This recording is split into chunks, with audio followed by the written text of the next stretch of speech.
So today I want to break this down into 5 things to know before you potentially go out there and buy a OnePlus 5T. Unless you're a OnePlus 5 owner, then you're probably a little upset. I'm sorry. With that said though, the first thing I want to talk about is pricing. Now there were rumors that the OnePlus 5T could cost upwards of nearly $700. And if that upsets you, take a deep breath, you'll be happy to hear the OnePlus 5T starts out at $499. That'll get you 64 gigs of storage with 6 gigabytes of RAM, or alternatively, you can double your storage and bump that RAM up all the way to 8 gigabytes for $559. Now I've seen the argument that you can pick up an unlocked Galaxy S8 in the $500 range on Amazon, but to clarify, those are refurbished models. The cheapest new Galaxy S8 I've seen is about $630 right now. Regardless though, I will link both of those down below. I'm curious to hear what sounds more enticing, a refurbished Galaxy S8 or OnePlus 5T. Next up is probably the biggest change to the OnePlus 5T, and that is the display. OnePlus has finally joined that 18:9 super tall screen party. So this essentially is a 6-inch display, 2160 by 1080, which may be a turnoff for some of you enthusiasts out there. Again,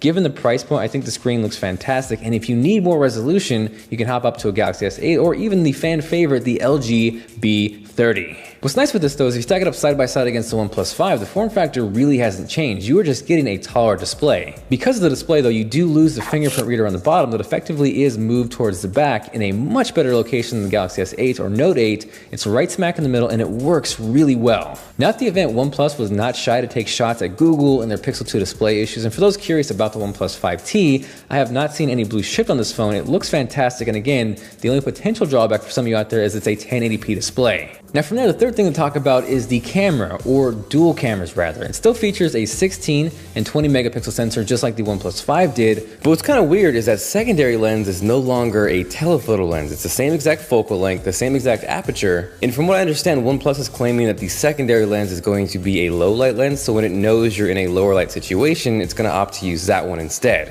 So with that comes a couple different things. One, portrait mode will still in fact work. The only difference is because those are the same focal length, the image will no longer be cropped. Now number 2, when you punch in on the OnePlus 5T camera, that zoom is purely digital. So to give an example of how everything looks, here's a shot taken on the OnePlus 5T. Here's that same shot punched in. I'm curious to know what you guys think of the quality. Same thing here, here's a shot straight out of the OnePlus 5T camera, and as we zoom in, I gotta say, I don't notice too much in terms of a quality loss, but it's still kind of weird to me that they opted for no telephoto lens. Now this here was one of my favorite shots, and a couple notes. 1, this was using that fake digital telephoto zoom in, and 2, this was not using portrait mode, it was just straight out of the camera. Now from there, as far as low light goes, I actually got a pretty amazing test thanks to Mr. Linus Tech Tips, and the event was super dark. So here is an example of the flash on the OnePlus 5T. Looks very nice. From there, brace yourselves. This was straight low light, no flash or anything. You're welcome. From there, here's a quick selfie shot from the OnePlus 5T. Nothing special or magical, but still really solid. I gotta say, overall first impressions with the OnePlus 5T camera are really good. Now from there, the fourth thing to talk about is there is now Face Unlock.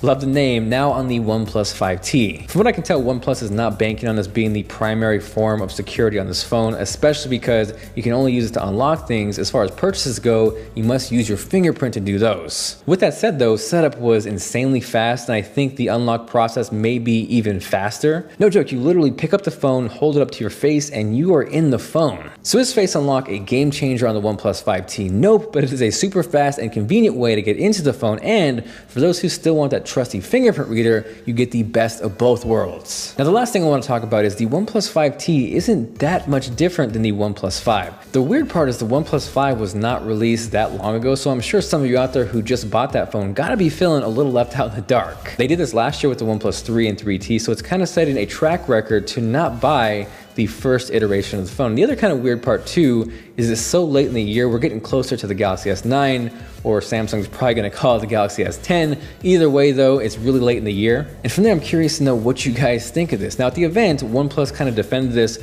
by comparing it to a software update in the sense that if you had the ability to upgrade hardware, why wait a year? For me, it just kind of feels like this is what the OnePlus 5 should have been. And based off reactions on Twitter or at the event, I think most people would tend to agree. Granted, there are some pretty solid updates to Oxygen OS, which is super clean and customizable. One feature in particular that I think is really cool are parallel apps. So for example, maybe you have 2 Twitter accounts, 2 Instagram accounts, 2 Facebook accounts. You can actually have parallel versions of these where you're logged in at the same time and choose which one you want to launch. From there, maybe the OnePlus 5 really didn't do it for you and you held off buying that, and now the OnePlus 5T makes way more sense.